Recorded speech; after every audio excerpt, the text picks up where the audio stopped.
Welcome to Sleep Smarts. I'm glad you're here. Find a comfortable spot. Pillows just right, shoulders soft, jaw loose. Tonight we're going to wander, very slowly, through the small and shimmering rules that run the universe.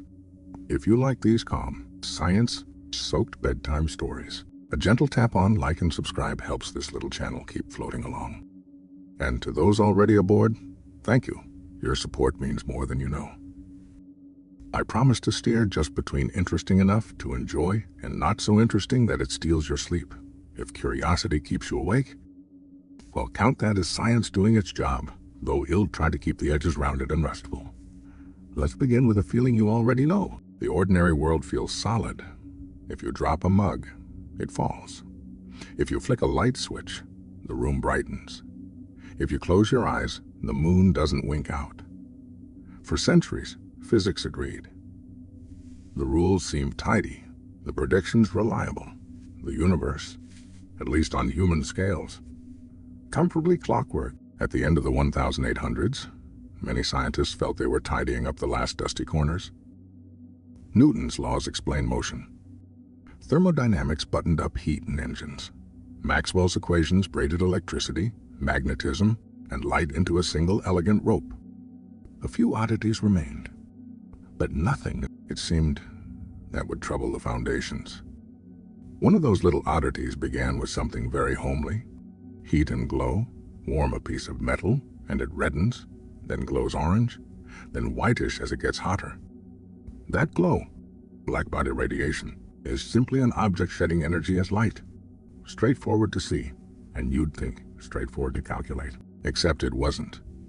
Classical equations predicted that as you crank up the temperature, the light should pour out at shorter and shorter wavelengths, without limit, dumping absurd amounts of energy into the ultraviolet. That impossible blow up got a theatrical name: the ultraviolet catastrophe. Nature did not do this. Ovens did not silently become suns. The math and the world had parted ways. Enter Max Planck, a careful, conservative thinker who had no interest in breaking physics. He just wanted the numbers to behave. In 1900, he tried a modest tweak that turned out to be a quiet revolution. He assumed that the energy an object emits isn't a smooth, continuous flow, but comes in tiny, indivisible packets. Not any amount, but allowed amounts, like coins you can't split. He called those packets quanta. The size of each packet depended on the light's frequency, and the constant that tied energy to frequency, now famous as Planck's constant, was unbelievably small. It sounded like bookkeeping, but when he used this quantized energy in the equations, the catastrophe vanished. The predicted glow matched the real glow at every color and temperature. The math finally sang the same tune as the metal. Planck himself treated it like a trick to patch a hole, not a new map of reality. He expected someone would later re-explain it without such a strange assumption. But the universe had other plans. That tiny constant would become the scale ruler of the quantum world, and the idea of not any amount, only certain amounts would ripple into every corner of modern physics. Before we ride that ripple forward, take a slow breath in and out. Let your shoulders drop a few millimeters. If a thought arrives, let it pass like a cloud. Our pace is unhurried. Why was Planck's move such a big deal? Because it hinted that, deep down, nature is not smooth. We like to imagine reality as a continuous fabric. Pull a thread here, and it slides. Stretch a patch there, and it thins. Planck suggested that at very small scales, the weave is granular. Energy comes in steps, not slopes. The ladder has rungs. That single idea plugged one leak, but it didn't explain the rest of light's behavior. After all, waves were still winning everywhere else. Light bent around edges, interfered in patterns, and spread out like ripples on a pond. If you treat light as a wave, Maxwell's equations explain all that beautifully. So, which is it? Smooth waves or bumpy packets? Hold that question for a moment and zoom out to the mood of the time. At the turn of the century, physics felt almost done. A few neat bows to tie, and then perhaps it would be engineering all the way down. It's hard not to smile at that. Often in science, we're nearly finished, is the preface to we're at the beginning. A gentle pause. If you're listening in bed, see if you can let any tension in your hands melt into the sheets. You don't need your grip for this story. Back to our glow problem, but sideways. Imagine every vibration in the metal as a tiny oscillator, like a million microscopic springs. Classical theory gives them infinite ways to share energy. Planck's rule limits the legend. Each oscillator can only hold energy in whole packets of h times frequency. That bookkeeping alone changes the crowd's behavior and saves the spectrum from exploding in the ultraviolet. The catastrophe was a mirage conjured by the assumption of continuity. Still, no one had shown that light itself, the stuff leaving the glowing metal, was anything but a wave. Planck's quantization might be about how matter exchanges energy, not about light's nature. Here is the setup for our next milestone, which we'll explore fully in part 2. Shine light on a clean metal surface, and sometimes electrons pop out. That's the photoelectric effect. Classical wave thinking says brighter light should mean more energy for those electrons. And low frequency light, if you make it bright enough, should eventually kick them free. But experiments said no. Dim, high frequency light frees electrons. Blinding low frequency light does nothing at all. Frequency mattered. Sheer brightness did not. The threshold was sharp. In 1905, Albert Einstein took Planck's coin. Like energy seriously, and proposed something bold: treat light itself as a stream of those packets, later called photons. Each packet carries energy proportional to its frequency. If a single photon doesn't meet the threshold, a million won't help, because they arrive as individual knocks, not as one big shove. Suddenly, the photoelectric effect made perfect sense. We'll drift into that fully in the next part. For now, return to the feeling of Planck's step, a small constant, a big idea, quantization, classical shell, another breath in and out. If you like, imagine a dim room and a filament warming from black to red to orange to white. Beneath that glow, a new rule hums: not any energy, only allowed amounts. That rule is like a soft click you can't hear, counting tiny packets you can't see.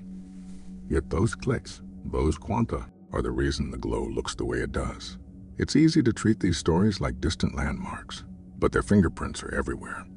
The color of stars, the spectrum of your kitchen stove, the efficiency of LEDs, the noise in a camera sensor.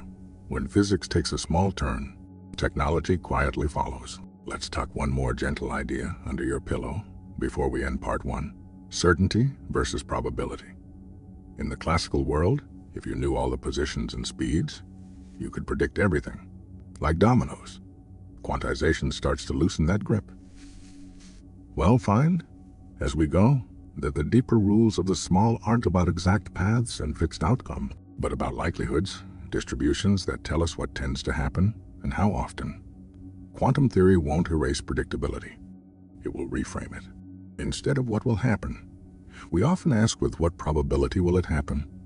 That shift opens a door to both precision and strangeness. Well, walk through that door step by gentle step. No equations required, just a willingness to let your expectations relax a little. If you drift off, that's okay. These ideas will be here when you wake. For now, close your eyes if they aren't already. Feel the weight of your body where it meets the bed or chair. Let your breath fall into a comfortable rhythm. In the glow of a warming filament, a century ago, a quiet constant entered physics, and with it, a new rhythm for reality, a rhythm well followed together. Light, so familiar and effortless, turns out to have a secret. It paints rainbows, warms your skin, glints on a glass of water, and then, when pressed with the right questions, it stops behaving like a spread, outripple, and answers as if it were a tiny knock at a door. Picture a smooth plate of metal, polished and clean. You shine light across it and wait to see if any electrons are nudged loose. If light is only a wave, then turning up the brightness should be like turning up the height of ocean swells. Bigger shove, bigger push, easier to toss electrons over the edge. But the metal doesn't care how blinding the beam is if the color is wrong. Low frequency light, no matter how intense, does nothing at all.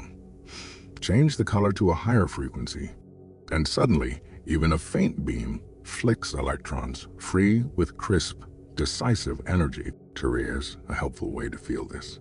Imagine the metal is a locked door, and every electron is a person trying to step outside. Brightness is how many keys you bring. Frequency is whether any of those keys actually fit. You can bring 1,000 keys of the wrong shape, and no one gets out. Bring one key cut to the right pattern, and the door opens instantly, the right shape. In this story is the color's frequency. That's what Einstein realized in 1905. Light arrives in packets, each with energy tied directly to frequency. We call those packets photons. A photon is not a tiny marble. It's more like a parcel of possibility. When it meets matter, it trades its entire energy in one go. No halves, no dribbles. That's why dim, high-frequency light can still knock electrons free. Each photon carries the needed punch. Bright, low-frequency light swarms the surface with useless keys.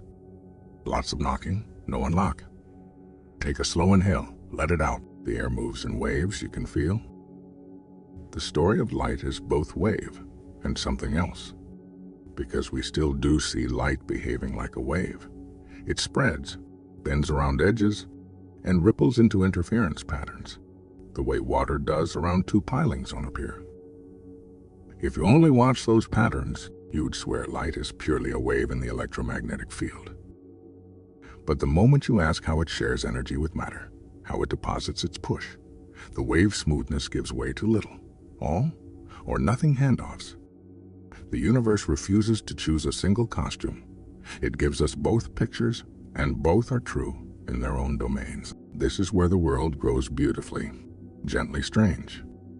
We are used to categories with firm walls. A coin is not a cloud. A whisper is not a pebble. In the small, nature softens those walls. Light is a wave when it travels, a photon when it trades energy.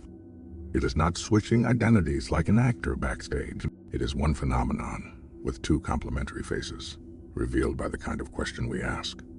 To see how deep that goes, try a mental experiment so simple it belongs in a shoebox. Cut two slender slits in a card. Shine a very steady light through them onto a screen. Instead of two bright patches, you see a series of bright and dark bands, like a barcode painted in light. That pattern is the signature of waves interfering. Peaks lining up with peaks to make bright stripes. Peaks meeting troughs to cancel into dark ones. No surprise so far. Now dial the light down, way down, until photons make the trip one by one. Each individual detection on the screen is a tiny dot, a single arrival. But collect those dots for a while, and the very same bright and dark banding slowly appears, the wave pattern mysteriously rebuilt from solitary knocks. It is as if each photon explores both slits, interferes with itself, and then lands in a place that respects that wave interference. Not a crowd conspiring, but a single traveler following rules written for ripples. Let your breathing find a steady, easy rhythm. Let shoulders drift lower. The mind can hold two ideas at once, a gentle ripple and a precise knock. There's a temptation to imagine a photon as a small bead that picks one slit in secret, as if it had a path but refused to tell us. We try to catch it in the act by placing a tiny, careful detector at the slits, a watcher to see which path it chooses. The instant we gain that path information, the interference bands fade. The dots now gather into two sensible stripes, each behind a slit, like pellets from a toy gun. Learn the path, lose the pattern. Allow unknowing, recover the waves. This isn't because our detectors are clumsy or violent. Even when the measurement is as gentle as physics allows, the very fact that information is available changes the story light can tell. The question you ask shapes the answer you're allowed to hear. Ask through which slit, and you get a particle. Like reply. Ask what pattern emerges, and you're told a wave, like tail. Both are true, neither is complete by itself. If that feels slippery, give yourself permission to let it be. On human scales, we're blessed with single answers. A dropped mug falls, a bell rings, a hand is here. Not everywhere, at tiny scales, The world is still consistent, but its consistency lives in a language we didn't grow up speaking. Well, learn that language slowly, with simple pictures and soft steps. Before we leave our shoebox, notice a quiet lesson tucked inside it. The behavior you see isn't only about the photon. It's about the whole arrangement, the slits, the screen, and whether the setup allows path information to exist. Change the arrangement, change the question. Change the outcome. In the quantum story, context is not decoration. Context is part of the plot. Breathe in and out. If your eyes feel heavy, let them. We're drifting, not racing. Now draw a thread from light to matter. If light's energy is delivered in packets, what about the things that absorb those packets? Electrons and atoms, for example. It turns out electrons don't sip energy continuously either. They perch in allowed states, like discrete rungs on a ladder wrapped around the nucleus. A photon whose energy matches the gap between rungs can be absorbed and lift the electron up. A photon that doesn't match exactly will be ignored, like a note sung at the wrong pitch to open a fragile crystal glass. This is why sodium vapor lamps glow their peculiar yellow, why neon signs are red, why elements have barcoded spectra. Every atom carries its own ladder, its own musical scale, and only certain notes ring true. That same all, nothing exchange explains why the photoelectric effect has a sharp threshold. The surface electrons have rungs to climb just to escape the metal's embrace. A photon whose pitch is too low can't help, no matter how many arrive. A photon with just the right pitch lifts the electron cleanly. Extra energy above the threshold emerges as the electron's speed, like a diver springing from a board. Height sets the minimum. Springiness adds flair. If you like, picture light as a rain of tiny, precise drum beats falling on a landscape of tuned instruments. Some beats match a drumhead and set it ringing. Others pass without a sound. What rings depends on the instrument's design as much as on the beat itself. Another easy breath. Let thoughts slow. If they wander, let them, the way waves slip past pilings, and keep going. Here's one more friendly picture that helps. Imagine probability as a kind of fog, a soft map of where an arrival is more or less likely. Waves guide the shape of that fog. The photon is the event that condenses from it. When you don't create path information, the fog flows through both slits, interferes with itself, and piles up into bright bands on the screen. When you do create path information, the fog is forced to funnel into either or channels, and the interference vanishes. The event is always a definite dot. The guidance for where dots tend to appear is the wave, placed gently beside each other. These ideas are not contradictions. They are a matched pair. The wave spreads possibilities. The packet makes the choice. And because the packet's choices, over time, mirror the wave's shape, the world stays honest. Let your jaw unclench. Let your tongue relax from the roof of your mouth. The small obey their own kindness. Possibilities first. Details later. All this talk of light and electrons sets us up for a deeper question. If there is a wave guiding possibilities, what rules does that wave obey as time passes? How does it spread, curl, and evolve? Is there a single gentle law that lets us track the mist of maybes from one moment to the next? There is, and it hums beneath every quantum story to come. But Therese, no hurry. For now, hold on to 3 soft truths. First, energy at the small scale comes in steps, not slides. Second, light carries its energy in packets tied to color, yet travels with the grace of waves. Third, the answers you're offered depend on the questions you ask and the context you build. With those tucked in place, the strangeness begins to feel less like a cliff and more like a shoreline, curved, changing, but walkable at an easy pace. Rest here for a breath or two. The room is quiet. The ideas can wait while your muscles settle and your thoughts thin. The universe is patient, and tonight, so are we. There is a rule for how the fog of possibility drifts and reshapes itself. A quiet current that moves the wave of maybes from moment to moment. It's called the Schrödinger equation. And though it looks like mathematics, You can think of it as a weather report for the quantum mist. Give it today's pattern of probability, and it tells you tomorrow's pattern, how the haze will spread, where it will thin, where it might fold into brighter patches. If the word equation nudges your shoulders up, let them drop. No symbols are needed here. Just keep the picture, a soft map of where a particle could be, evolving smoothly, obeying a law that is more like music than machinery. In the classical world, a planet follows a path.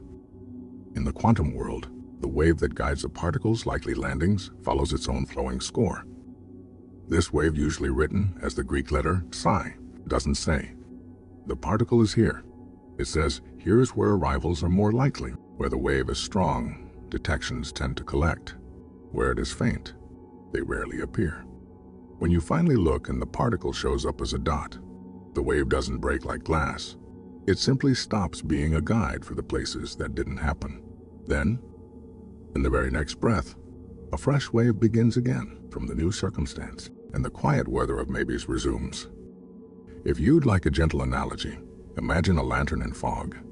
The light pattern on the mist tells you where you're more likely to see dew glitter on leaves.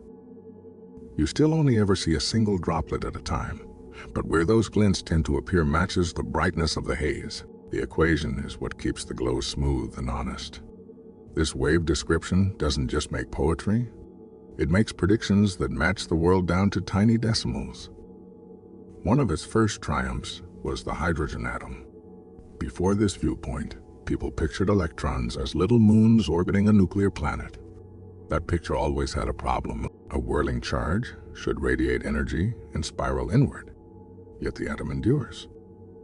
The wave perspective resolves the puzzle by replacing orbits with standing patterns. Stable clouds of possibility that don't radiate away. These are the orbitals you've seen drawn as soft shapes. Spheres, dumbbells, petaled forms. They're not paths. They're rooms where an electron is likely to be found if you check. Each shape is a note in the atom's private scale. Shine light of just the right pitch, an electron's wave reshapes from one pattern to another, an absorption line. Let it give that energy back, and the wave relaxes to a lower note, an emission line. This is why starlight carries barcodes, why sodium lamps glow yellow, why neon sings red. Every element hums its own set of allowed shapes. Let your breath lengthen, in and out. The mind can hold pictures without clutching at them. Now, if the wave is smooth and lawful, why can't we know everything at once? Exactly where a particle is and exactly how it moves. The answer lives in a quiet trade-off at the heart of the small. It's called the uncertainty principle, and it doesn't scold your instruments. It sets the limits of what reality offers. A sharply pinned position demands a wave that's squeezed tight. Like plucking a string at a single point and hearing many notes mixed together. A precisely known momentum requires a wave that is broad and even, like a pure tone that stretches everywhere. You can't have both extremes at once. The product of their precisions has a floor, and that floor is set by nature's tiniest constant steps. There is comfort in this, strange as that sounds. The uncertainty keeps atoms from collapsing. If an electron tried to huddle right on top of the nucleus, its position would be nearly perfect, forcing its momentum uncertainty to explode. The wave would thrash, and the electron would not stay confined. The atom survives not by brute force, but by a graceful compromise written into the fabric of possibility. Think of mist again. The tighter you try to bottle it, the more it pushes back, slipping through your fingers in restless swirls. Loosen your grip, and it settles. These quantum compromises lead to behaviors that would sound like riddles if experiments didn't keep agreeing. For instance, a particle can appear on the far side of a barrier that, by classical accounting, it shouldn't have the energy to cross. No smashing through, no breaking apart. Just a non-zero chance to find it beyond the wall. This is tunneling, and while a tennis ball will never go through a brick, electrons do tunnel through thin barriers in the devices inside your phone. In stars, tunneling helps protons overcome their mutual repulsion and fuse. The sun's steady light owes a debt to this small kindness of probability. Another place, The wave shows its hand is in interference within atoms themselves. In molecules, the electron clouds of neighboring atoms overlap and combine the way ripples on a pond add or cancel. Where waves reinforce, electrons are more likely to dwell. Where they cancel, electrons avoid. From those patterns arise bonds, lengths, angles, strength, the architecture of chemistry.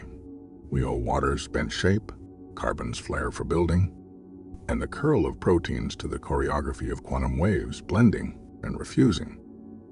If the small had only been strange, maybe we could have left it in the lab.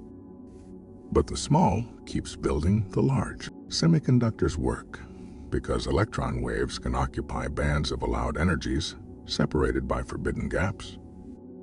Push an electron with just the right nudge across that gap, and current flows. Lasers work because waves can be coaxed to march in lockstep. Photons, copying photons like a choir tuning to a pitch until the light that leaves is a single steady note. Magnetic resonance imaging reads the tiny quantum spins in your body's atoms, translating their precessing whispers into pictures of tissue. Quiet waves, practical miracles. Another breath. Let the air arrive in its own time and leave in its own time. Now return to the question that keeps tugging at the sleeve. What turns a wave of maybes into a single is? The instant you register a result, an atom upstairs, a photon left or right, the haze gives way to one dot. That transition is often called collapse, and the word is a placeholder. It marks a change not in the past, but in what can still be said for the future. Before the click, the wave guided the odds of many outcomes. After the click, you'll condition on what happened and restart the guide from there. Does the world choose because we look, or does looking just mean allowing information to spread into systems? Detectors air your eyes so widely that the delicate interference is gone. This is where the idea of decoherence helps. A quantum wave keeps its ability to interfere only when its phases are kept private, when the system is isolated enough that alternatives can still overlap like ripples in a protected bowl. The moment those ripples slosh into the room, photons, thermal jostling, dust motes, they entangle with countless details. The alternatives no longer overlap in any recoverable way. To us, it's as if only one path remained. Decoherence doesn't pick a winner. It prevents the runners from ever meeting again. Think of a choir humming a close harmony. In a quiet chapel, the blending is exquisite. Throw open the doors to the street, and the city's noise smears the phase relationships. The music turns to a single obvious line. The choir is still singing all the parts, but the interference that made them shimmer has been washed away. This perspective, private waves turning public, lets the quantum and the classical clasp hands. It says why we don't see cats in limbo on the counter, while still allowing electrons to sing duets in protected spaces. It explains why quantum computers are kept cold and quiet. Their delicate harmonies must survive long enough to compute. Each qubit is a carefully cared for choir, and error correction is the score that keeps them in tune. There are other ways to frame the same facts. Some prefer to keep the wave as the only story, no collapse at all. Just branching records of outcomes that never interfere again. Each internally consistent, none privileged. Others imagine hidden variables steering results under the surface, though experiments, tightening bells and inequalities have made that road narrow and rocky, unless one gives up locality. And some build models where waves spontaneously localize on their own, rarely for small things, more often for large, stitching objectivity into the rules. The interpretations are like different maps of the same coastline. The shore doesn't move. We're choosing the cartography that helps us walk it. You don't need to decide tonight. It's enough to know that the experiments are steady, the predictions faithful, and the room for wonder wide. Let your hands grow heavier where they rest. Notice the soft weight of blankets, the steadiness of your pulse. Of all the quantum stories, perhaps the most delicate involves pairs. When two particles are created or interact just right, their waves become one shared description. Measure one, and the other's outcomes are constrained no matter how far apart they drift. This is entanglement. Not a signal sent across space, not a whisper faster than light, but a single joint wave that never split into separate songs. Ask a question on one side, and you learn something about the other instantly, because you were never asking about two independent things. Bell taught us how to tell this deep linkage from any prearranged script, and the experiments keep affirming the link exists. If that thought tenses you, soften it. Entanglement doesn't let messages outrun light. The individual outcomes still look random. Only when results are compared later do the correlations reveal themselves. It is as if two distant coins always land opposite, yet neither coin knows ahead of time which face will appear. The togetherness lives not in the flips, but in the relationship between them. Nature seems to adore this togetherness. Photosynthesis guides energy through entangled paths to the place where it's useful. Quantum sensors exploit shared states to measure tiny fields with sharper ears than classical devices can muster. Even our best clocks lean into entanglement to tick more true. The world's most precise measurements are made by coaxing particles to agree in ways that only the quantum allows. Another breath, like a tide, steady and kind. Therese, one more quiet room to visit, the so-called vacuum. In classical imagination, empty space is a bare stage. In quantum field theory, the stage is alive with gentle tremors. Every field, the ones whose ripples we call photons, electrons, quarks, has a lowest energy hum that can never be perfectly still. Those fluctuations are not chaos. They are the minimum motion allowed by uncertainty. Most of the time, they cancel, like crowd murmur, but sometimes boundaries, metal plates too close together, or the early universe expanding, tilt the balance, and the hum leaves marks. The Casimir push between plates, the seeds of structure in the cosmic microwave sky. From this field view, a particle is a localized, countable packet of a field's vibration. Light is a ripple in the electromagnetic field. An electron is a ripple in the electron field. The Higgs is a ripple in the Higgs field, whose steady background value lends mass to many others. Like a syrup that resists quick motion, it's not that fields sit in space. Fields are what space is filled with, the material of what is. We live as patterns in those fields. Knots of stable excitations, knitting and unknitting without tearing the fabric. If that picture feels too large, let it be a lullaby rather than a lesson. The quiet is not empty, it's full of permission for things to be. Return, now, to the scale of hands and heart. The quantum isn't elsewhere. It is under every certainty you use without thinking. It makes your nerves carry signals, your eyes detect single photons, your hemoglobin bind oxygen with just the right eagerness. The extraordinary hides in the ordinary until you ask it to step forward. And then, like light through two slits, it gives you a pattern both surprising and inevitable. Let your breathing become smaller, as if the room itself were helping. Thoughts can keep moving like clouds, unbothered by the wind. If this is enough for tonight, let it be enough. The waves will wait, the equations will not wander off, and the world, woven from maybes into a life you can touch, will still be here when you open your eyes. There is another way waves show their unity, by moving together so perfectly that friction simply has nothing to push against. Cool, certain materials, far enough in their electrons, pair up. Not as little beads, but as a single, sprawling quantum state that stretches across the whole sample. That's superconductivity. Resistance slips to zero, and a current can circle a loop for years without fading. Place such a material in a magnetic field, and it does something else wonderfully odd.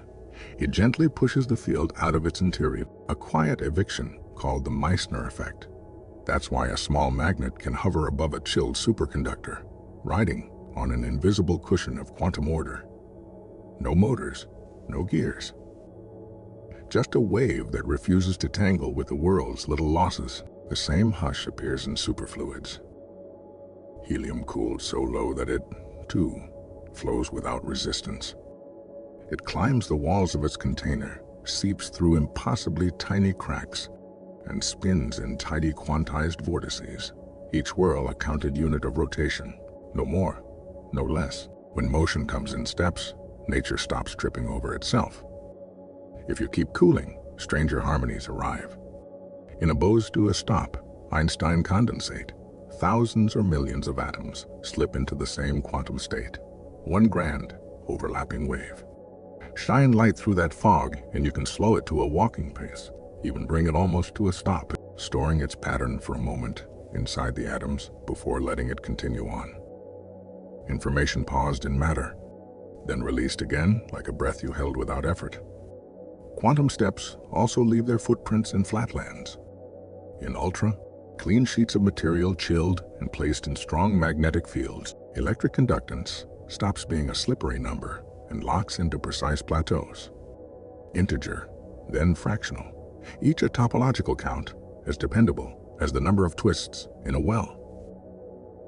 Tied braid.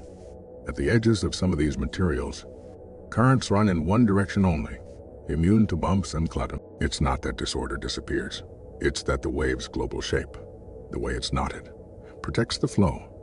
This is the quiet promise of topological matter, that we can store and move quantum information, the way a woven rug keeps its pattern, even if a few threads fray. All this talk of information invites a gentler look at what a quantum bit truly is. A qubit isn't a tiny coin that's heads or tails. It's a whisper that can be both, with the option to be correlated, entangled with other whispers in ways no ordinary coins can emulate. You cannot copy such a state perfectly, nature's no cloning rule. But you can move it from place to place without learning what it is. By consuming entanglement like a ticket, that procedure wears the showy name teleportation, but nothing physical dissolves and reappears. Only the delicate pattern, the state, is transferred, and only with the help of ordinary messages that still respect the speed limit of light. Even here, the quantum is not a cheat. It is a careful accountant. Because these whispers are so tender, we shelter them with error correction, not by duplicating them, but by braiding many qubits together, so that simple mishaps cancel out. It's like storing a melody not in a single singer, but in a choir. If one voice falters, the harmony still carries the tune. Keep the space cold and quiet enough. Keep the score redundant enough, and the song can last. Another soft rule ties time to energy. The way position is tied to momentum. Its energy is uncertain by just the amount needed to allow it to exist briefly. That's why spectral lines have widths, why no note is infinitely thin. It's also why virtual particles can flash into a process for a blink, balancing the book so the final outcome remains honest. Nothing is borrowed without return. The fog just allows a momentary flourish. Look upward, far past labs and coils and crystal lattices, and the quantum leaves its fingerprints on the largest canvas we know. In the universe's first instance, tiny quantum jitters, minute differences in density from one patch to another, were stretched by cosmic expansion and later grew into galaxies, clusters, filaments. The faint microwave afterglow of the Big Bang carries those fingerprints, still, a dappled map of ancient maybes, now written as the structure of everything. The small did not merely contribute to the large, it composed it. Even black holes, those deep wells in space and time, have a quantum murmur. At their horizons, the fields that fill space must respect uncertainty.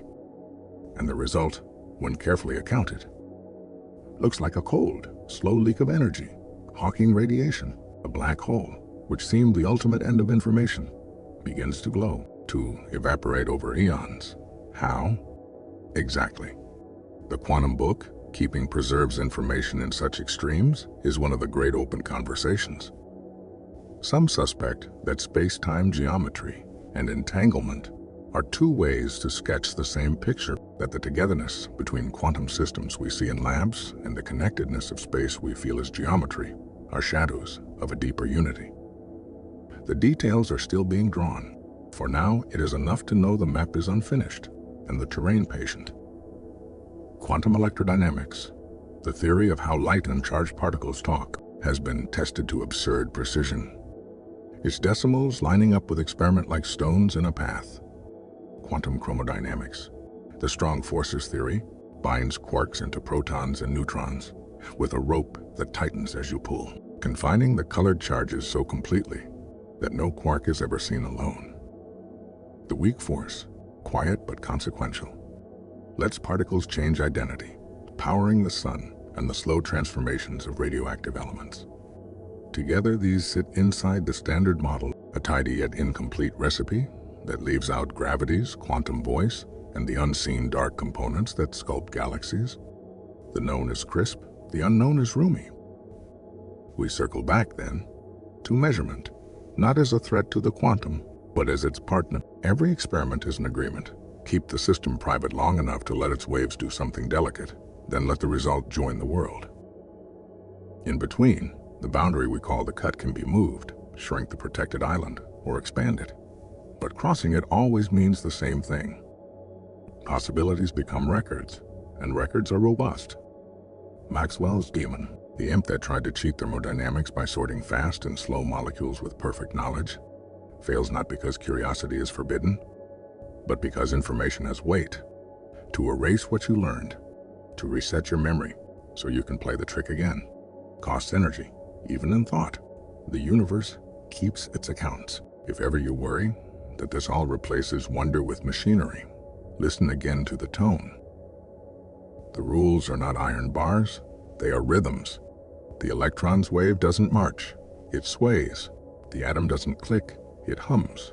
The field doesn't sit, it shivers everywhere you look. What seems rigid is supported by a softness that allows just enough give for beauty to exist. Colors, chemistry, warmth, stars. You let your jaw unclench. Notice the easy motion of breath at the tip of your nose. The thoughts that arrive can keep arriving. They don't need answers tonight. And if the mind wants one last image to drift with, imagine a dark lake before dawn. Somewhere, a fish breaks the surface, ripples spreading in perfect rings. Each ring meets the shore and returns, overlapping, canceling, building. You cannot point to a single drop and say the wave is there. The wave is the pattern, the relation, the whole.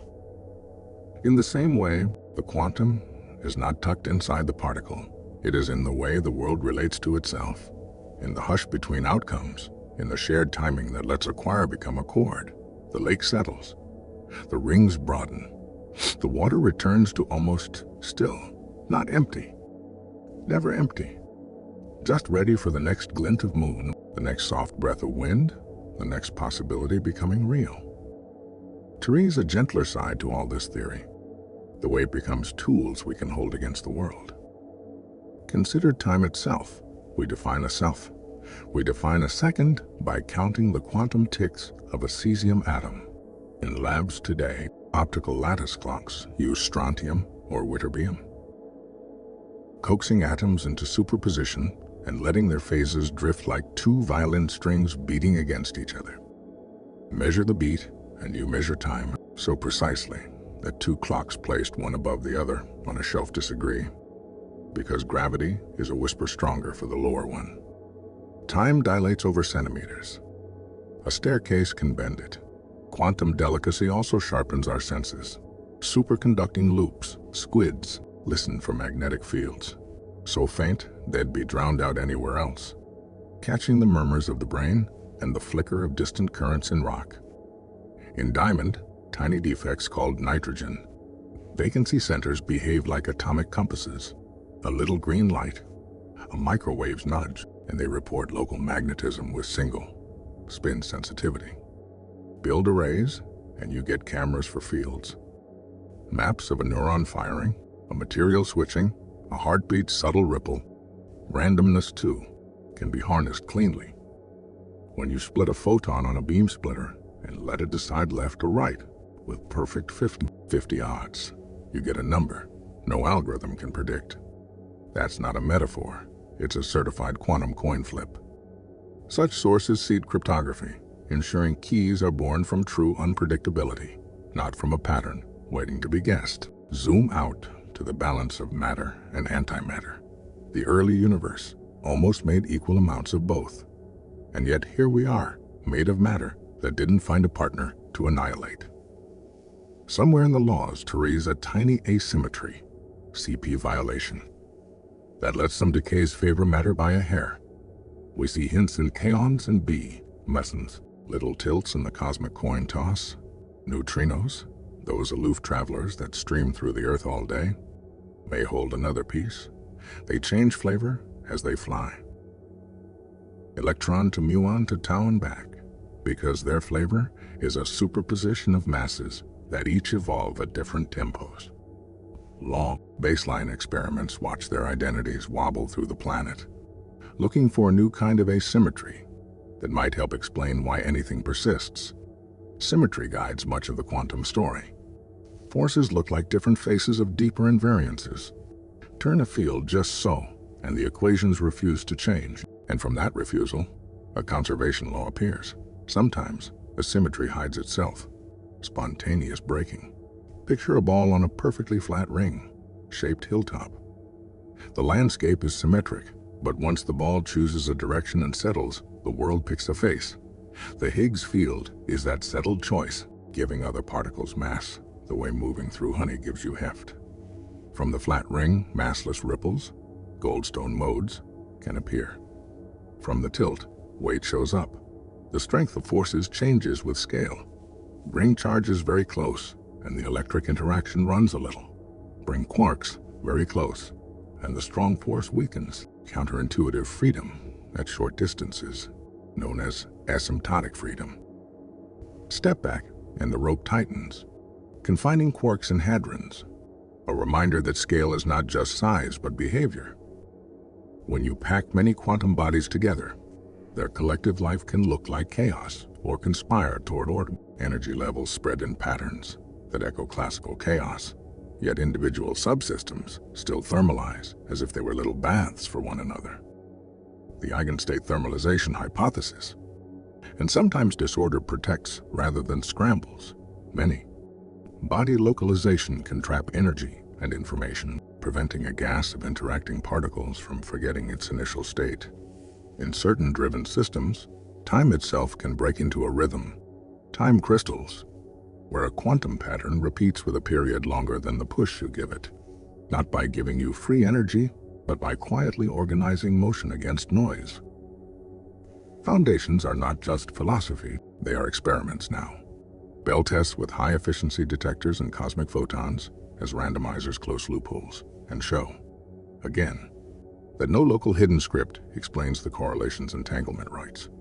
From those tests come device, independent guarantees. You can certify random numbers and secure keys even if you don't fully trust your hardware. Because the statistics themselves prove non-classical behavior. Distance no longer feels so large. With entanglement swapping and repeaters, quantum states can be extended link. Satellites have already distributed entangled photons across continents at night, their faint pairs meeting on Earth to build keys shared by cities that never touched. Networks will grow from these first strands, modest today, promising tomorrow, where what travels is not stuff, but the ability to coordinate outcomes in ways only quantum allows. Superposition continues its march from small to not so small. Interference has been shown with molecules carrying hundreds, then thousands of atoms. Tiny spheres levitated by light can be cooled near their motional ground states. Their center, of mass prepared like a single atom's, each step tests how far coherence can stretch before the environment writes its verdict. So far, the line keeps moving outward. Gravity remains the quiet frontier. We know how to let quantum fields live on curved spacetime, how horizons heat and radiate if we let uncertainty in. But the full quantum voice of spacetime, whether woven from loops, from strings vibrating in hidden dimensions, or from entanglement patterns that knit geometry, stays just beyond reach. In simple toy worlds, a correspondence. Holography equates a gravity theory in a volume with a quantum theory on its boundary. It's a map, not the territory, but it hints that space might be the shape of information, and that where may be another word for how strongly things are entangled. Dark matter waits off stage. Perhaps it's a heavy partner none of our colliders have reached, or an almost weightless axion whispering by, or a more complex hidden sector with its own fields, detectors and quiet mines and cold crystals. Listen for taps in the night. Telescopes watch galaxies for subtle swirls. Atomic clocks compare their ticks for tiny drifts that a new field might cause. The emptiness between stars is busy with questions, and through all of this, the practical keeps pace. Lasers, quantum amplifiers of light that refuse to add noise when they generate coherent beams, anchor communication, surgery, and measurement. MRI images your body with nuclear spins, gently tipped and listened to. Semiconductor chips rely on band structures born from electron waves and crystals. Even GPS, so mundane we forget it, knits relativity and quantum timekeeping. Each time it guides you home. If any of this feels like standing in a library, after hours, stacks rising and the dim and titles unread, you are in the right place. The aim is not to finish the shelves, but to notice how the aisles line up. How the same few ideas recur with new costumes. Superposition becoming interference, becoming stability. Symmetry becoming conservation, becoming constraint. Information becoming energy, becoming geometry. Let the breath be slow again. Feel how a single inhale has a beginning, a fullness, and a long, easy fade, each part distinct. And yet the whole motion is one. Quantum stories are like that, separate scenes that are really one arc, separate notes that only become music when they lean on each other. If a last curiosity tugs, what about certainty? Do we lose it by making room for probability? The world you touch each day is sturdy precisely because of the quantum rules. Not in spite of them. At large scales, uncertainties cancel, phases blur, decoherence hides the shimmer, and you get chairs, spoons, laughter, sleep. At small scales, the shimmer returns and gives you color, chemistry, warmth, and time. Both are true at once. Both are home. The mind can soften around that. The need to pin every detail can exhale. Let the images blur into something simple. A field that hums, a particle that is a ripple, a measurement that is a hello, a universe that is a patient conversation with itself. The room is quiet. Beneath its surfaces is quieter still, and in that quiet, possibility keeps time.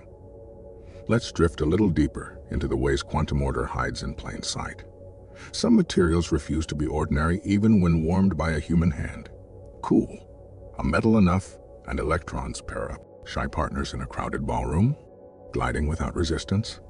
That's superconductivity. The pairs are called Cooper pairs, and together they move as a single quantum state that spans the whole material. Push a magnet towards such a superconductor and the field won't enter. Currents bloom on the surface and politely push the field away. That quiet expulsion, the Meissner effect, isn't swagger. It's coherence on a macroscopic scale. A single wave function saying, not here. There are other, stranger kinds of order that don't announce themselves with symmetry you can see. In the quantum Hall effect, a 2D electron sea under a strong magnetic field forms, ripples of behavior, quantized so cleanly that a fundamental constant can be read off with metronomic precision. Current flows along the edges like traffic on a cliff road, immune to pebbles and potholes. Later, without the heavy magnet, topological insulators appeared. Insulators inside, conductors at the skin, surfaces that host electrons, which act as if their spins are leashed to their motion. The math that classifies these phases talks about winding numbers, not shapes. You can bend, squash, or stretch the material. The song the electrons sing, the topological invariant, stays in key. Robustness comes not from stiffness, but from the way the global wave wraps around abstract space. Follow that thread, and you find quasiparticles that are neither simple bosons nor fermions. In 2 dimensions, anyons can remember how they've braided around each other. Exchange them, and the wave function picks up a memory, not just a sign. That memory can store information in a way that's naturally protected, a hint toward qubits that keep their thoughts even when the lab sneezes. It's an old dream, topological quantum computing, built on the idea that knotted paths are harder to spoil than straight lines. Meanwhile, in another corner of the lab, light is being bent not by glass, but by statistics. LIGO listens for gravitational waves by watching laser light tick back and forth along 4 kilometers. Quantum noise jiggles those ticks, so physicists squeeze the light, narrowing uncertainty in one property, while letting the partner property widen, slipping under the usual shot, noise limit to notice fainter cosmic tremors. A different squeezing happens with atoms, align their spins just so, and the collective uncertainty shrinks along a useful axis. Atomic clocks and magnetometers use those narrow jitters to hear time and fields more clearly. Not all measurements are abrupt. You can ask softly. In a weak measurement, you let the system brush your apparatus lightly, extracting a sliver of information with only a sliver of disturbance. Repeated many times, these gentler touches trace quantum trajectories, stochastic paths. The state follows as information trickles out. Push the opposite way, measure rapidly and repeatedly, and another oddity appears, the quantum Zeno effect. Keep asking a system whether it has changed, and paradoxically, you can freeze its evolution.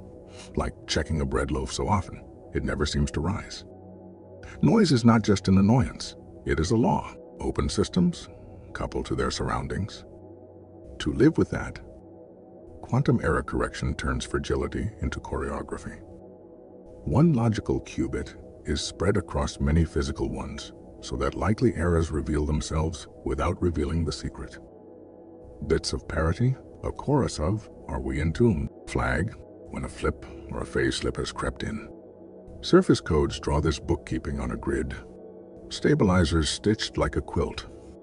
Faults become little strings and loops you can spot and mend.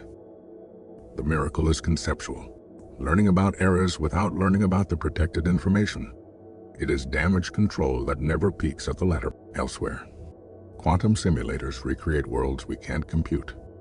Trapped ions, levitated, laser, cooled, and arranged like beads.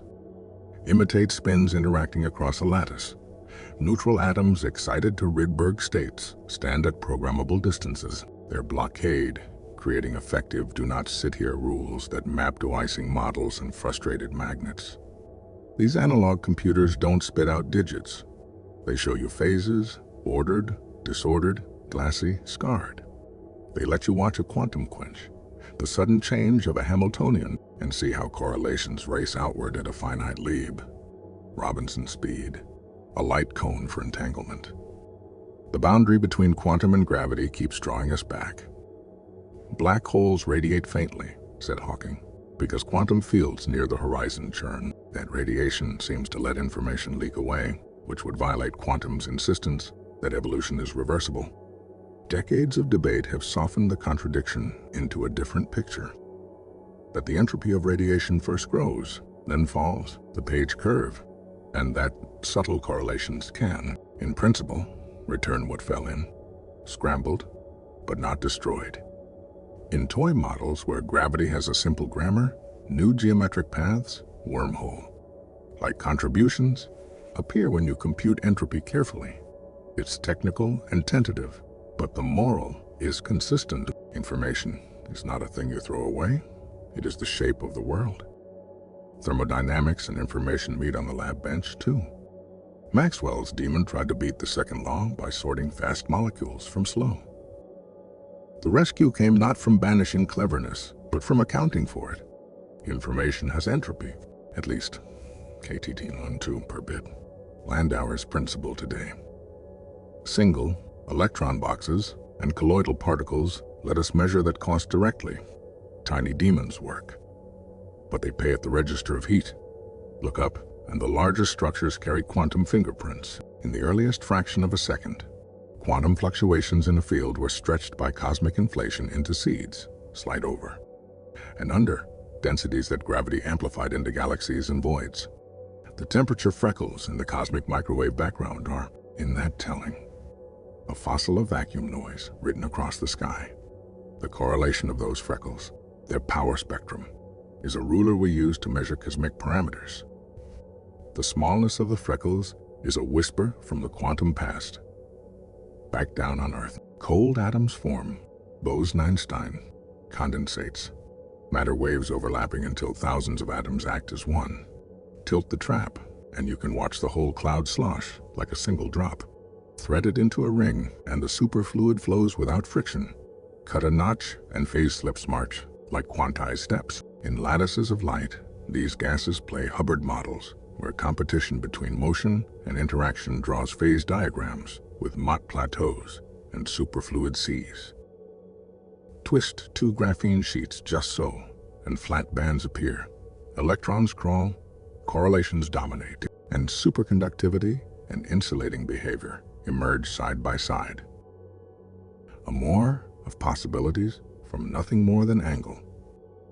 Even the way we talk about where and what is evolving.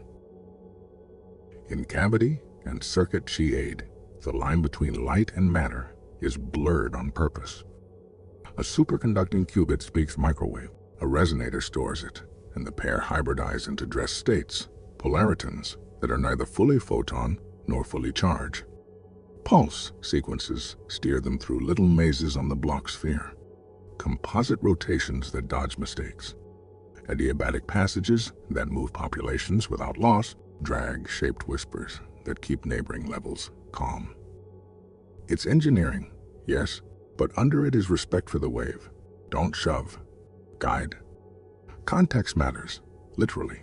Quantum contextuality says Terraire's no single catalog of pre-existing values you can assign to every possible measurement in a way that matches all outcomes. What you choose to measure helps define what can be true. Experiments with trapped ions and photons confirm this quiet strangeness. It's not a loophole for magic. It's a map of limits. The world doesn't carry a hidden spreadsheet waiting to be read. It responds constrained by rules that are consistent but not classically pre-written. All of this might sound like 1,000 threads. There are fewer than that. Over and over, the same motifs return. The primacy of states as vectors of possibility. The role of symmetry in deciding what cannot change. The trade between knowledge and disturbance. The way entanglement carves systems out of a whole. The way information, once accounted for, mends old paradoxes. Let your attention settle again on simple things. A single photon meeting a mirror, half silvered. Taking both paths until you ask. An atom ticking between two levels. A clock you could cradle in your palm. A superconducting loop, colder than space, carrying a current that never tires. These are not abstractions. They are the quiet machinery beneath hospital scanners, fiber links, sensors that map the Earth's gravity, satellites that keep time for your morning commute. And when the questions swell, the ones that ask whether reality is made, discovered, or negotiated, you don't have to answer them tonight. It's enough to know that asking changes nothing outside you and everything within you. Curiosity is its own gentle measurement, collapsing a cloud of vague wonder into a single soft breath. Let the edges of ideas blur. Picture the universe not as a puzzle to finish, but as a coastline to walk. Sometimes rocky, sometimes sand, sometimes fog hiding the next cove. You don't need to see the whole shore to hear the rhythm of the tide. If sleep is near, let it come. The equations will keep humming without you. The atoms will keep time. The fields will keep their quiet conversations. The stars will carry on stretching quantum whispers into constellations of matter. And in the morning, the world will still be here. Certain enough to hold you, uncertain enough to invite another question. If your mind is still humming, let's wander through a few more rooms where quantum ideas cast long, quiet shadows. Start with a question that used to feel rhetorical. Do distant things really share a single fate?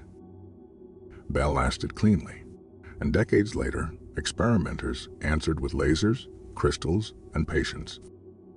Photons were born in pairs, sent to far, apart labs, and measured so quickly that no light, speed whisper could coordinate their answers. Yet the correlation stood. stronger than anything a hidden checklist could explain.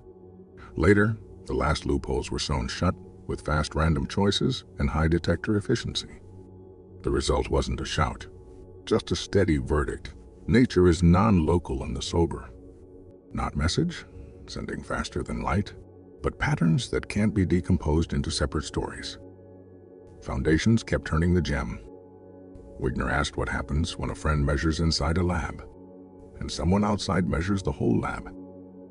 Different observers can assign different, internally consistent state stories without agreeing on a single universal what happened. Other theorems, like Pusey, Fowey, Barrett, Friedhoff, pressed on whether the wave function is merely knowledge or something more ontic.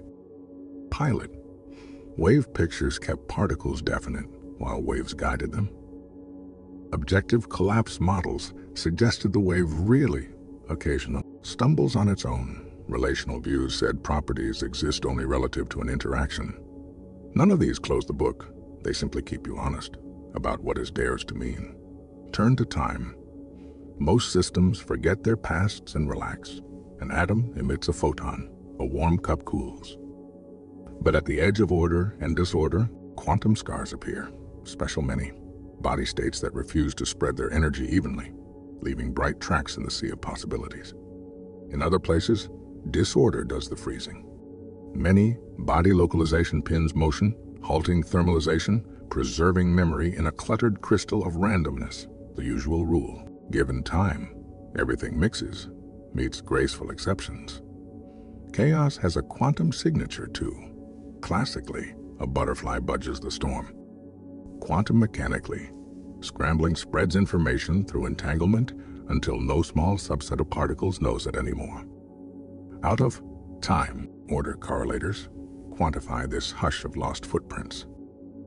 Black holes, by calculation, scramble as fast as physics allows.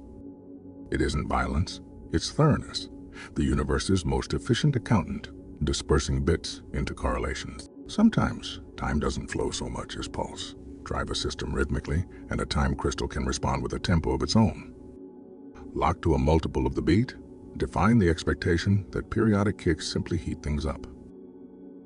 In these floquet, engineered spaces, bands band, gaps open, phases bloom that have no static counterpart. Dynamics becomes architecture. Information, we keep discovering, is the quiet currency under every transaction. Renormalization, the art of coarse, graining, looks like forgetting microscopic detail while keeping the symmetries that matter. A flow, in theory, space towards simpler descriptions.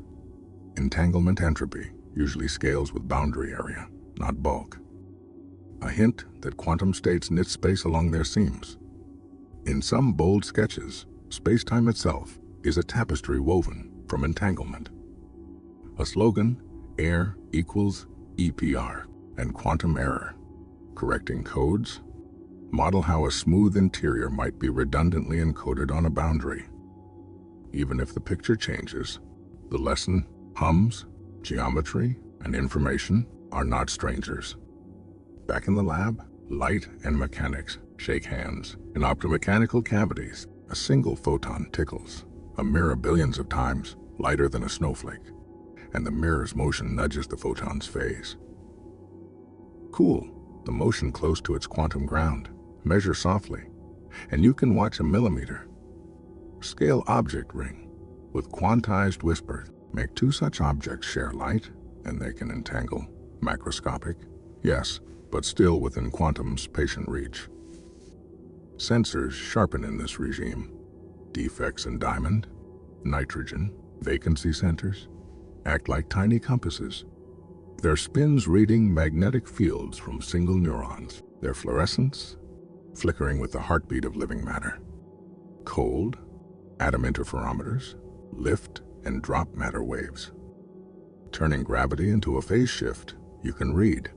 Networks of them may someday listen for passing murmurs of dark matter or map subterranean tunnels without digging. Superconducting loops, sealed in their own hush. Catch a single photon like a raindrop in a drum and ring just long enough to count. Communication learns a new dialect, Quantum key distribution uses single photons to sketch secret strings of bits.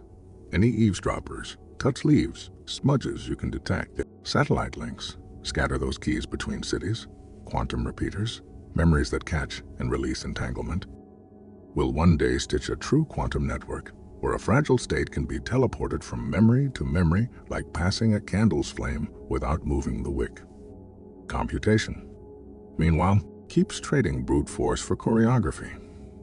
Trapped ions perform entangling gates by rocking collectively.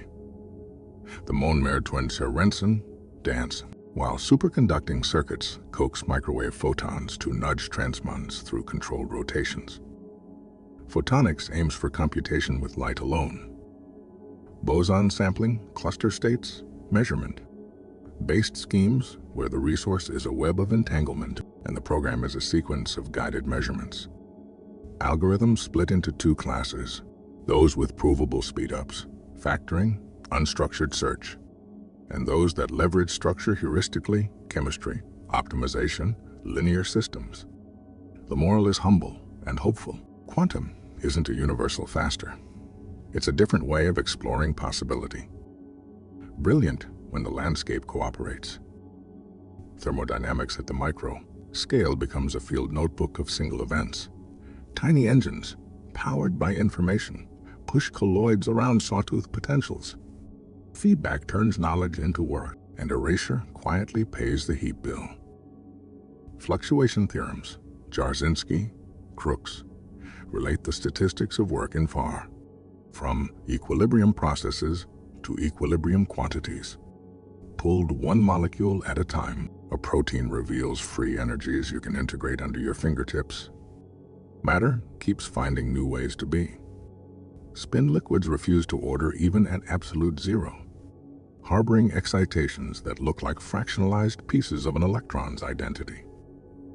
Fracton phases host charges that can't move alone, only in bound teams, crystallizing mobility itself.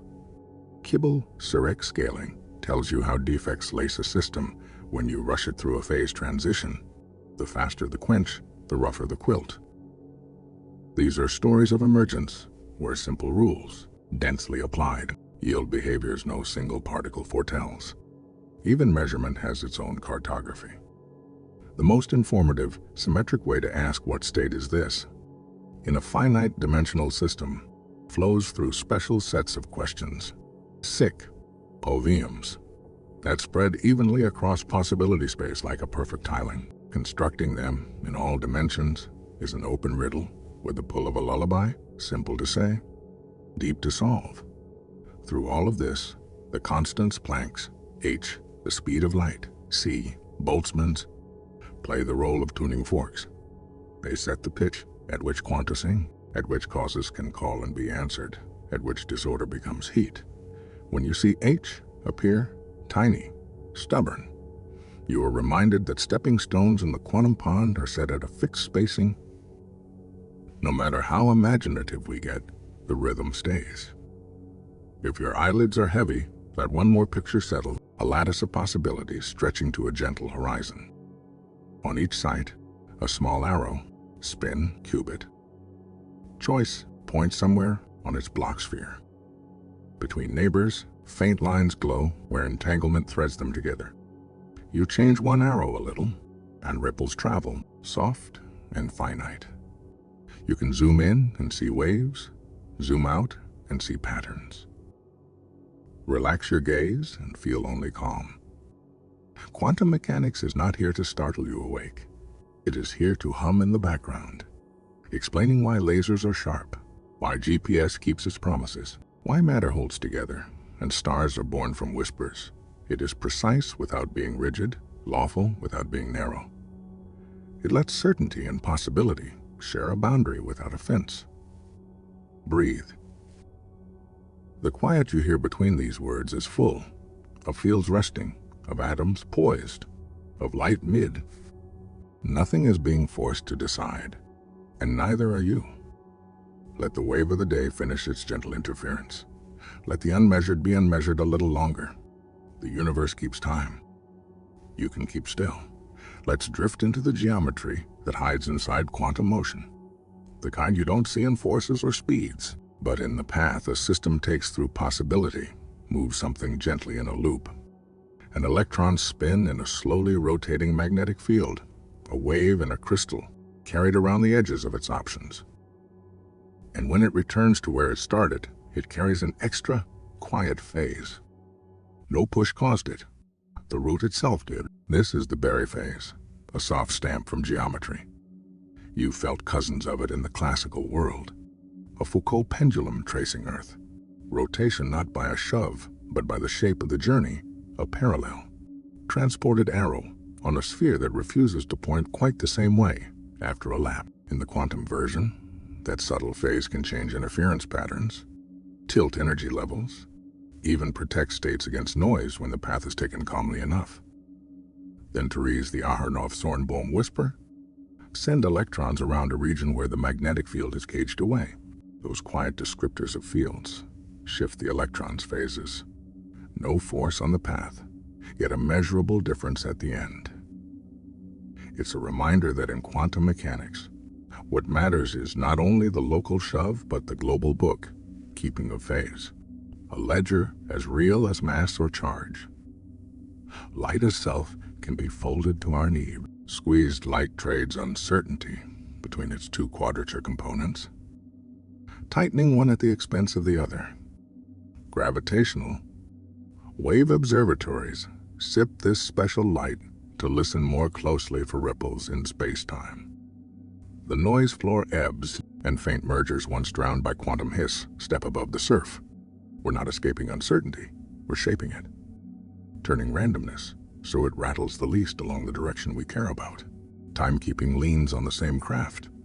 Optical lattice clocks trap thousands of atoms in a standing wave of light, each atom ticking between two energies with incredible steadiness. Entanglement can make ensembles of atoms behave like a single, sharper hand on the clock's face, beating down noise toward the so, called Heisenberg limit. With such clocks, relativistic time dilation shows up across a staircase, between shelves, across the height of a sleeping cat. Seconds are no longer abstract. They're fields measured with feathers. If you prefer your quantum effects to be boldly macroscopic, follow the silver thread of superconductivity. At low temperature, electrons pair into a condensate that flows without resistance, a loop of superconducting wire traps, magnetic flux in discrete parcels, as if the field itself were made of beads on a string. A Josephson junction, two superconductors with a thin barrier between. Let's pairs tunnel in step, turning phase differences into measurable voltages and exquisitely sensitive magnetometers. It's a single, extended quantum state, drawn large enough to hold in your hand, humming under your fingertips. In 2 dimensions, matter invents new grammar. Put electrons in a cold, clean sheet and bathe them in a strong magnetic field. The quantum Hall effect pins conductance to precise plateaus, sculpted by topological invariance. Integers, written in the band structure's geometry. Along the edges, current flows in one-way lanes, immune to back. The interior is an insulator, the boundary a song. Change the recipe, less field, more spin toward orbit, coupling, and you meet topological insulators, where spin. Locked-edge states carry dissipationless whispers. These phases aren't defined by shapes in space, but by winding numbers in abstract spaces of momentum and phase. Heat them, scratch them, add impurities, and the integer stays. That's the power of topology, resilience. Push deeper, and excitations can shed identity. In certain flatlands, fractional quantum Hall states, anyons appear, quasi-particles whose exchange braids imprint phases, unlike bosons or fermions. In some proposals, pairs of bound excitations, Majorana zero modes, sit at the ends of nanowires, storing quantum information non-locally, as if a single bit were split into 2 distant halves. Move them around each other, and you compute not with voltages but with braids. The path is the logic. Topological quantum computing dreams of memory woven from braids too stubborn for local noise to untie. Across the hall, A different lab holds atoms with tweezers of light. Rydberg atom arrays park hundreds of neutral atoms on a programmable grid, exciting them into bloated orbits whose mutual shyness. Rydberg blockade makes them ideal for simulating magnets, glasses, and exotic phases by drawing patterns of light. Researchers paint Hamiltonians, then watch as correlations grow, melt, and freeze, sketching phase diagrams atom by atom, as if knitting a world and studying the sweater as it forms. Further down in temperature, gases of bosons condense into a single matter. Wave, a boson, Einstein condensate. Overlap 2 and interference fringes appear. Striped proof that the cloud is a coherent wave. Stir one just right, and a quantized vortex pops into existence, an eye of calm with circulation locked by H. These gentle superfluids even host analog horizons, sonic black holes, where sound cannot escape a flowing background. Tiny fluctuations may mimic Hawking's soft radiation, allowing us to test cosmic ideas in a table. Top C. Quantum complexity has its own weather report. Random circuits and photonic interferometers perform tasks that look easy for nature and gnarly for classical computation. Sampling their outcomes isn't about usefulness yet.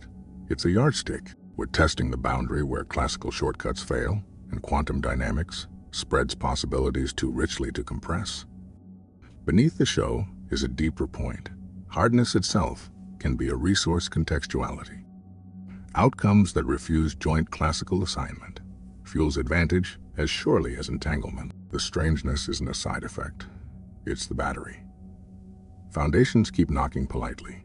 Cochin's Specker contextuality tells us you cannot assign answers that work for all possible compatible questions. The menu depends on the meal. Legatiti-Garg inequalities probe macrorealism, testing whether a system has definite properties over time without invasive measurement. In carefully shielded setups, quantum systems still slip free. With weak measurements, you can nudge and learn a whisper without a collapse shout, piecing out averages that reveal the flow of probability currents, while leaving much of the wave unruffled. Watch quickly enough, and the quantum Zeno effect pins a system in place. Constant glances turn evolution into a held breath. Control and protection become an art. Dynamical decoupling pummels a qubit with a ballet of pulses that averages away environmental fidgets. Decoherence. Free subspaces tuck information into symmetries the noise can't see. Quantum error correction spreads one logical bit across many physical ones. Measuring gentle syndromes, questions that reveal only the presence of an error, not the delicate data, then quietly writing the state. Surface codes picture this as a quilt of checks. Errors trace little strings on the fabric, and decoding is stitching them closed. There's a threshold here, a kind of social contract.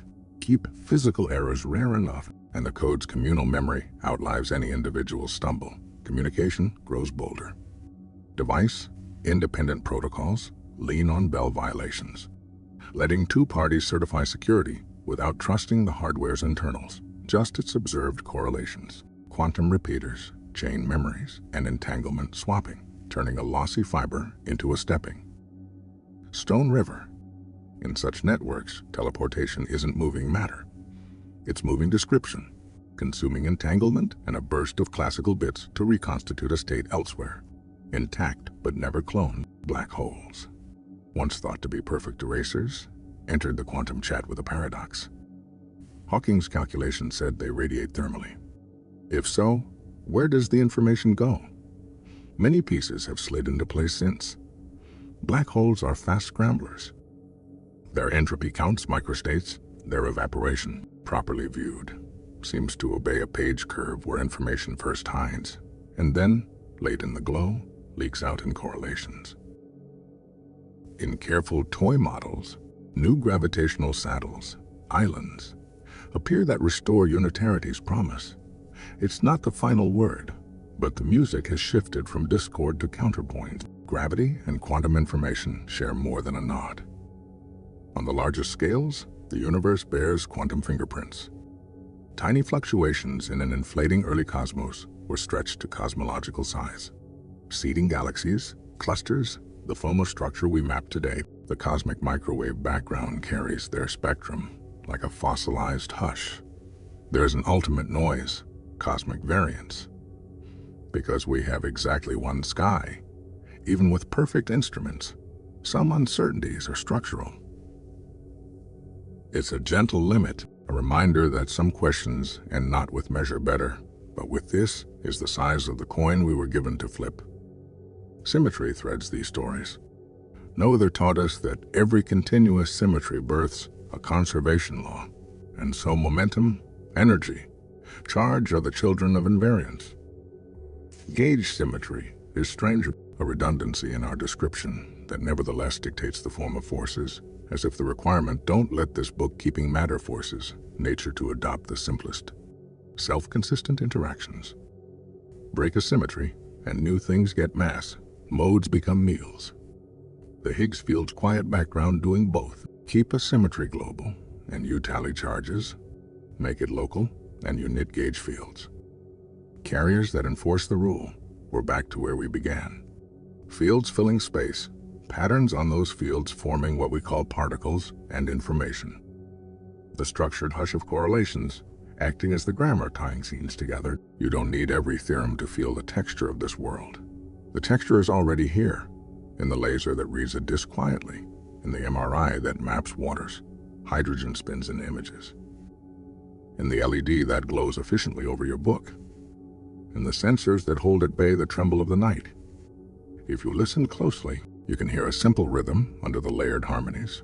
Amplitudes add, probabilities emerge, phases matter, and measurement turns maybes into is locally, contextually, never brutally, always in keeping with the tiny constant, h, that decides how fine the steps can be. Between those steps there is room for interference fringes to paint, for entanglement delays, for protected patterns to persist, for noise to be shaped, for time to be kept kindly. Rest in that, not in the conclusion, but in the composure. The quantum world isn't out to bewilder you. Its content to be consistent and generous. It lets small things be wave-like and big things be dependable. It lets uncertainty fuel sensitivity and randomness fuel variety.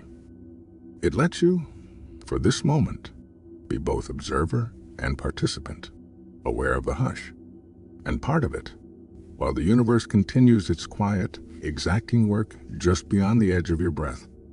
Follow the thread of scale for a while, the way the world changes character as you zoom your attention.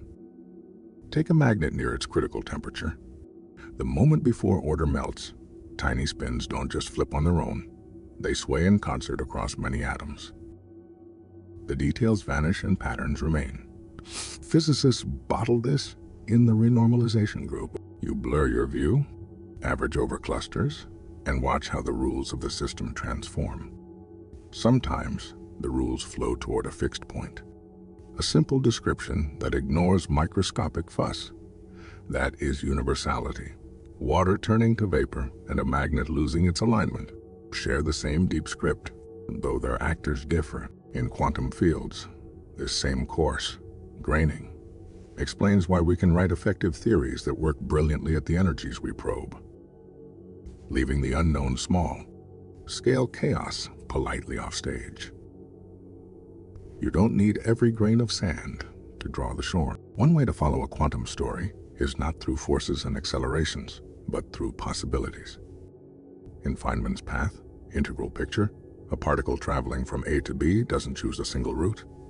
It samples them all. Every arc, loop, detour, each route contributing a complex weight. Where those weights add in step, probability blooms. Where they cancel, shadows form. It's an accountant's view of wonder. Interference is just careful addition over histories. Bend the landscape, add a slit, a field, a potential. And you change which paths sing together. That quiet book. Keeping shows up in information too. Slice a quantum state into this part and that part, and count how intertwined they are. The count is entanglement, entropy. In many ground states, it scales not with volume, but with area. The boundary between regions It's an odd law. Correlations live on the edges. In certain theories of gravity, an even stranger rhyme appears. The entropy of a black hole is proportional to the area of its horizon. Holography pushes the rhyme into a claim. The physics in a volume can be encoded on a lower dimensional boundary, like a 3D scene hidden in a 2D film. In that dictionary, the entanglement between regions maps to the area of a minimal surface stretching across space-time, as if geometry itself were a diagram of quantum relationships. Threads of correlation become bridges. Space becomes stitching. Not all stitching is gentle. Disorder that's strong enough can pin waves in place. In a dirty crystal, electrons stop roaming and localize. Anderson localization, a frozen shimmer of standing waves. Add interactions and you meet many body localization, where even with particles pushing on each other, motion can remain trapped. The usual rule: closed quantum systems explore their energy shells and thermalize. Breaks, memory survives. Flip a bit here and it stays flipped, as if the system were a library that refuses to burn its own pages. At the other extreme lies quantum chaos, where tiny changes ripple into radically different interference patterns. You can hear it in out of time order correlators, OTOCs.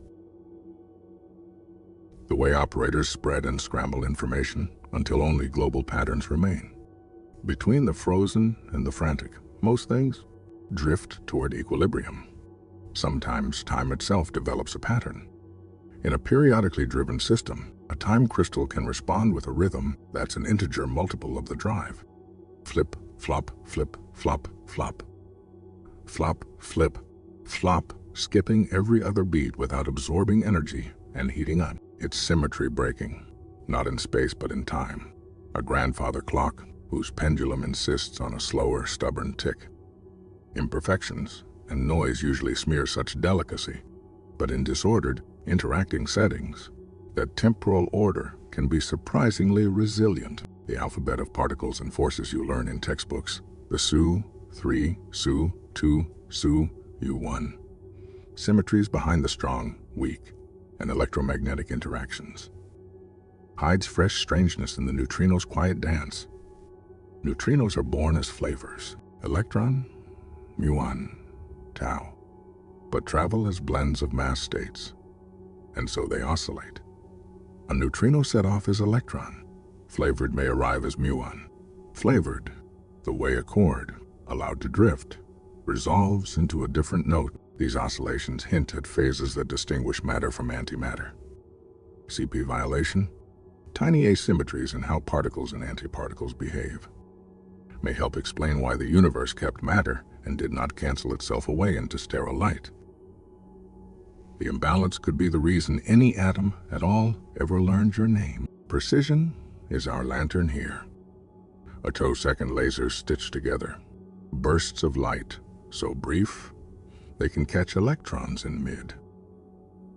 LEAP, painting the first instance of ionization and bonding. Interferometers that split and rejoin atom. Waves weigh gravity and rotation with hush sensitivity. Building gravimeters that can feel the pull of an underground tunnel. Nitrogen, vacancy centers in diamond. A spare nitrogen atom next to a missing carbon act as tiny room. Temperature magnetometers, reading nanoscale fields from single neurons and skyrmions alike. In these devices, measurement changes from a blunt act to a caress. Quantum non-demolition techniques read one property repeatedly. Say, photon number in a cavity, while disturbing it as little as possible, converting collapse from a shout into a whisper. At the crossroads of light and motion sits optomechanics. A mirror on a microscopic spring forms one wall of a cavity. Photons bounce inside, pushing gently with radiation pressure. Cool. The mirror, with clever feedback in the quantum ground state of its vibration, reveals itself. A mirror that still jiggles, but only with 0-point motion. Squeeze the light, and you squeeze the mirror's uncertainty. Entangle two such mirrors through the shared field, and you tie together motes of metal across space. Levitated nanoparticles, held aloft by light, promise even cleaner canvases, macroscopic objects whose center of mass dances to quantum rules, open windows on the boundary between fog and furniture. Computation keeps circling back. Variational quantum eigensolvers use a small, noisy processor as a tunable wave function. You prepare a guess for a molecule state, measure its energy, nudge the knobs to lower it, and repeat. It's a hybrid of analog and digital. The quantum part holds correlation that's hard to emulate. The classical part does the steering.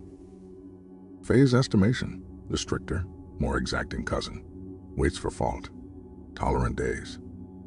When error, corrected qubits can hold coherence long enough to extract exact energies, digit by digit. In the meantime, analog quantum simulators, cold atoms in lattices, trapped ions, superconducting circuits, build custom Hamiltonians and watch worlds evolve. Like snow globes, you can tilt in slow motion. Thermodynamics returns with new questions. Maxwell's demon, the mischievous being who opens a trapdoor to sort fast and slow molecules, seemed to wring order from heat. Information theory healed the wound to run its scheme. The demon must erase memory, and erasure has a heat price, Landauer's principle. In the quantum variant, information and energy interlace more tightly. Work fluctuates.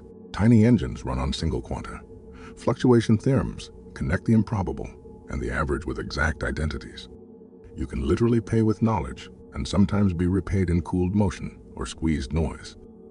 Even measurement has phases of its own. In certain random circuits that combine unitary gates with occasional observations, Theresa measurement, induced transition, measure too rarely, and entanglement, grows volume. Wide, measure too often, and entanglement collapses to the area's modest scale. At a sweet balance, the circuit sits on a knife edge between global tangle and local order. It's a new kind of criticality, not in matter, but in the book, keeping of information flow. On the communication side, the dream is a web where entanglement is a resource you can route. Quantum repeaters tie segments with memories that can hold states long enough for distant links to be spliced. Entanglement swapping, measuring two halves of two pairs, so the unmeasured halves become entangled, acts like a knot maker. Error correction will live in the network too. Bosonic codes that store a qubit in the gentle shape of a cavity's wave, cat states that hide a bit in the parity of photons, GKP lattices that turn phase space into graph paper and correct small slips like a parent straightening a child's collar. Under all this, scattering remains a simple, powerful lens. Prepare waves in from infinity. Let them interact, read out what leaves. The S-matrix collects the probabilities that this input becomes that output: unitarity, causality, symmetry, and analyticity. These quiet constraints fence what's allowed so tightly that in some theories you can reconstruct everything from them. It's the bare minimum of a story: what comes in, what goes out, and the promise that nothing is lost in between. If the abstraction grows tall, you can always return to a tabletop and a pair of photons at a beam splitter. Make them indistinguishable, same color, same timing, same shape, and they refuse to leave separately. They bunch and depart together. A dip in coincidence known as the Hong-Fu-O-Mandel effect. Its interference with no fringes, a proof that identity matters in the quantum census. Build from that. Ghost imaging, where one photon probes and another paints. Super. Resolution tricks that beat classical diffusion by arranging statistics just so. And if the sky calls again, think of the cosmic neutrino background, a sea older, even than the microwave's afterglow. Colder than most hopes to detect, yet present, whispers of the first seconds.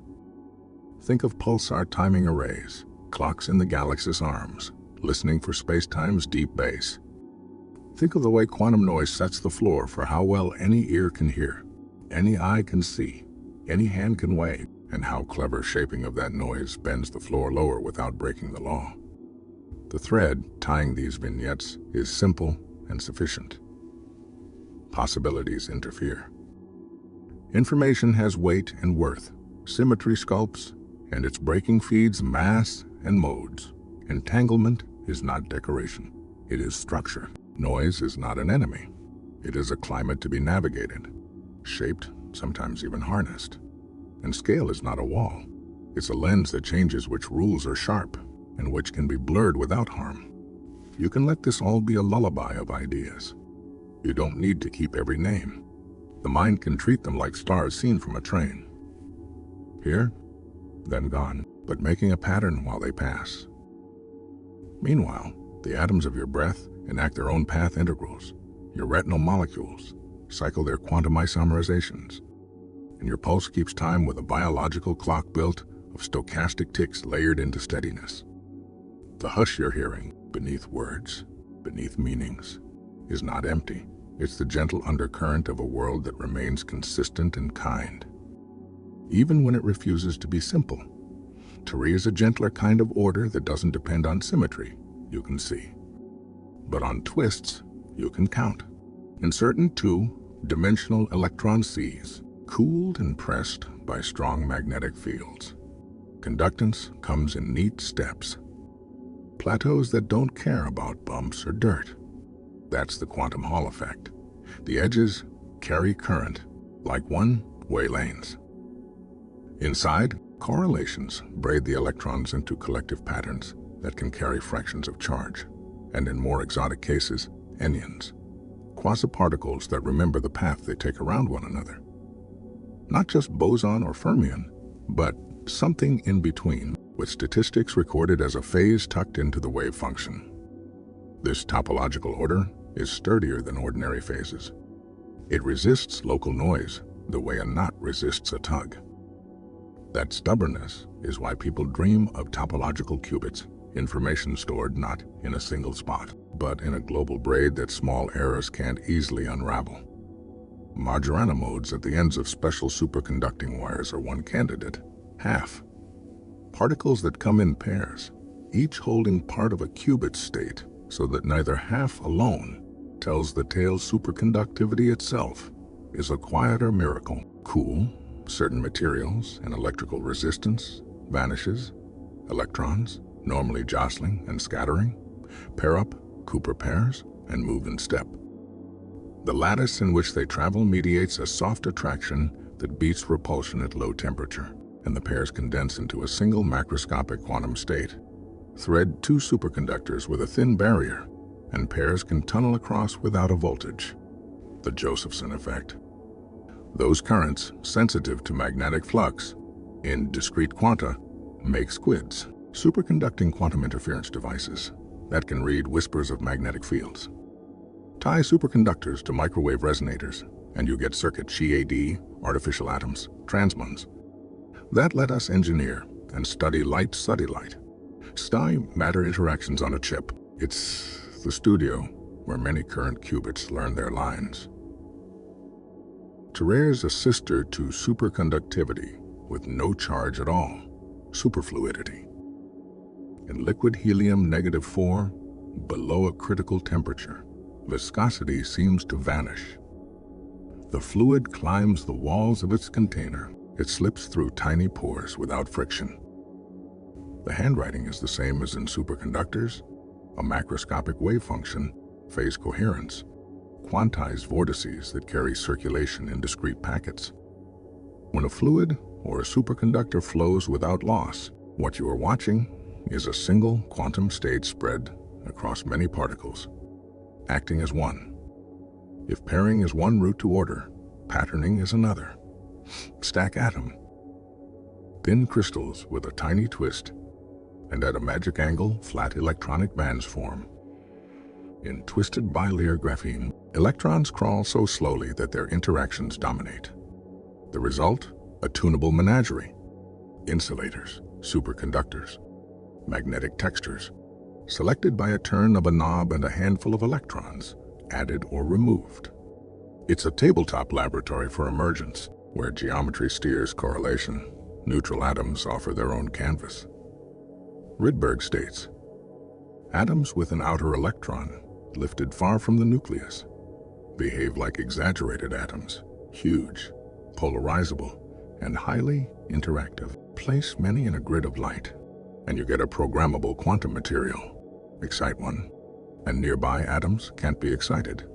The Rydberg blockade, allowing gates and constraints that mimic spins on lattices, dimers on links, even gauge fields. With such arrays, researchers draw phase diagrams in real time, watching ordered crystals of excitations melt into quantum liquids and back again as lasers shift detuning and intensity. The most reliable clocks humans have ever made are quantum. Instead of counting the swing of a pendulum, we count the color of an electronic transition. Ticks defined by how often an atom state flips between two levels. Trapped ions and neutral atoms in optical lattices can be tickled by lasers, so stable that they drift less than a second over the age of the universe. Frequency combs turn that optical beat into ruler marks you can compare. With such clocks, time becomes a tape measure for height. Lift a clock by a centimeter in Earth's field, and it runs measurably faster.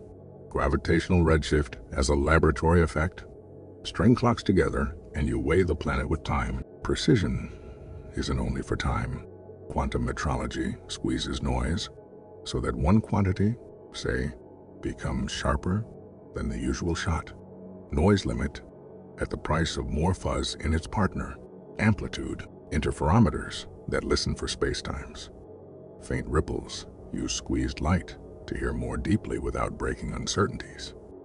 Compact atom interferometers do similar tricks with matter waves, splitting and recombining them to sense gravity gradients, rotations, and fundamental constants. The standard quantum limit yields to the Heisenberg limit. When entanglement is woven among the probes, correlations become a resource measured in decibels of advantage. Foundations keep resurfacing, not as arguments, but as instruments. Loophole. Free bell tests close every classical escape hatch at once. No hidden signals, no biased samples, no slow detectors. The violations stand. From them come device, independent tasks, certify randomness you didn't secretly program, or establish a secret key without trusting the hardware, relying only on observed statistics and the iron logic of non-local correlations. In that space, trust is replaced by witness. Interpretations keep their quiet chorus.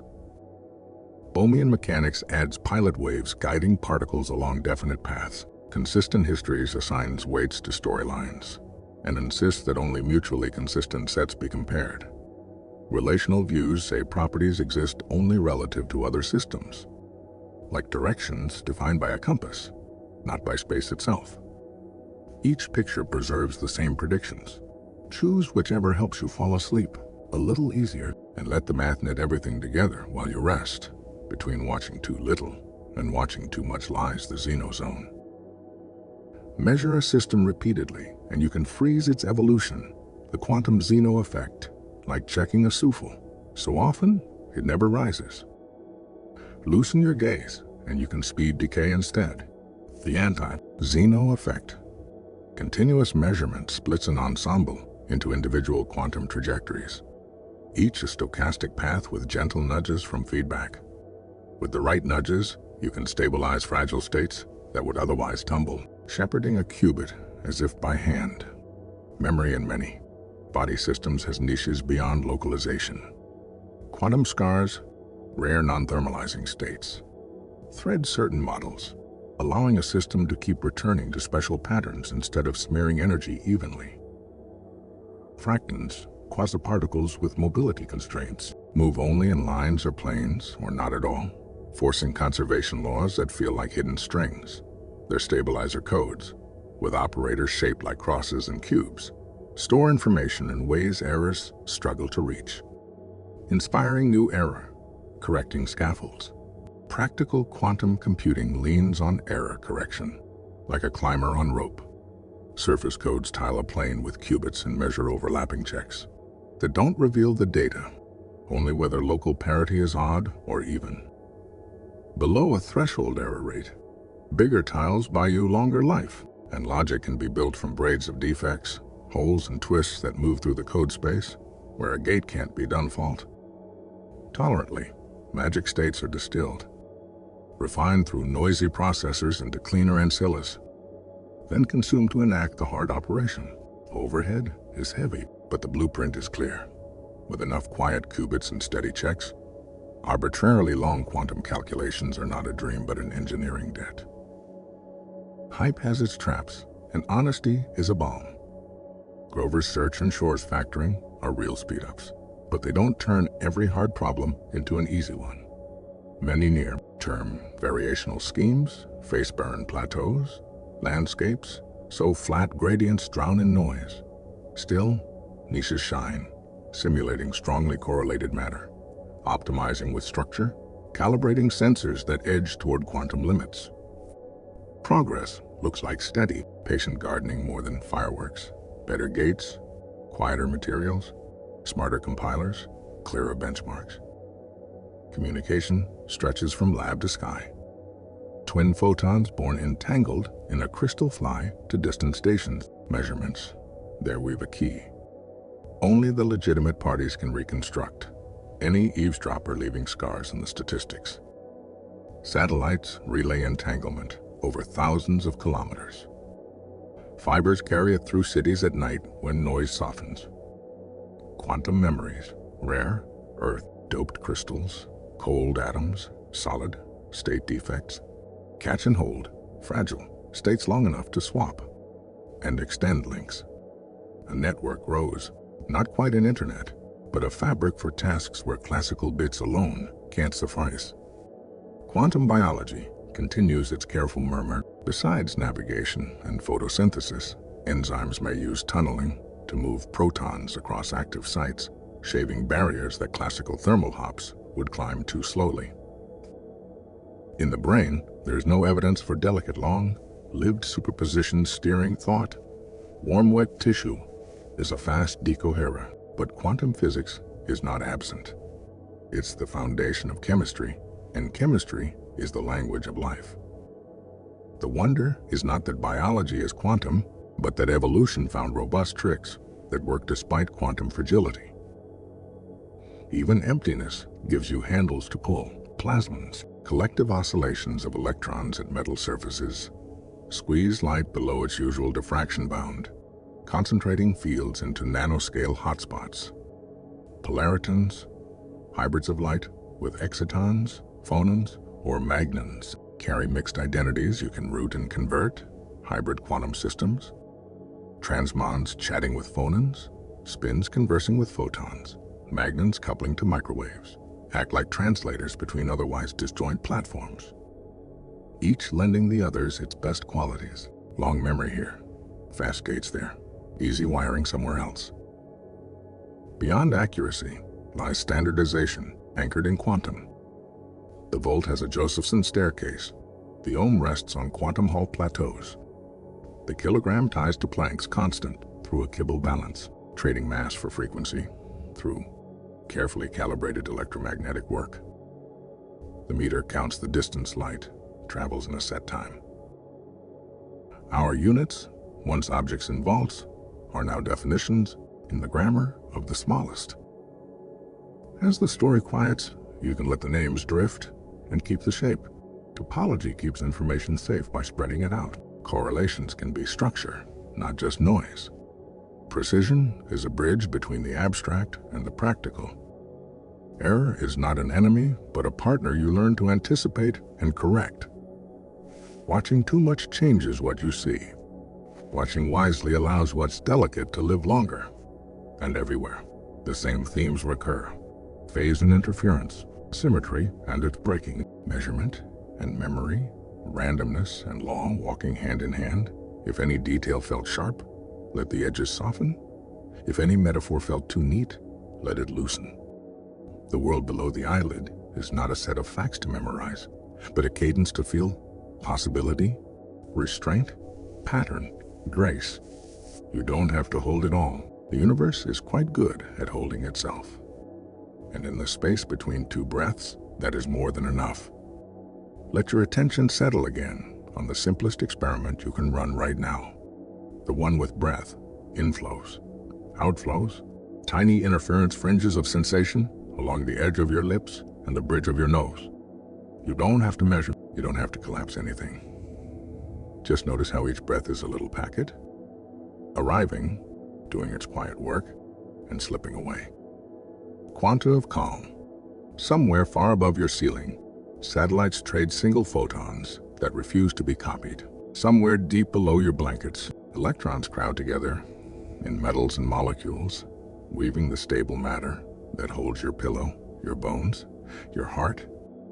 Between those scales, ideas loop and braid, uncertainty giving structure, randomness giving rise to reliability, observation turning maybes into moments.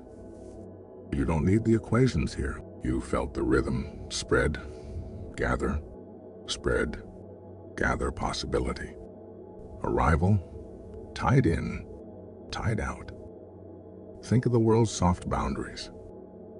The line between here and there blurs in a wave function, then sharpens when you touch it with a question. The line between me and not me is also a kind of question. Fields spilling through skin, warmth shared with the room, sound folding your attention inward.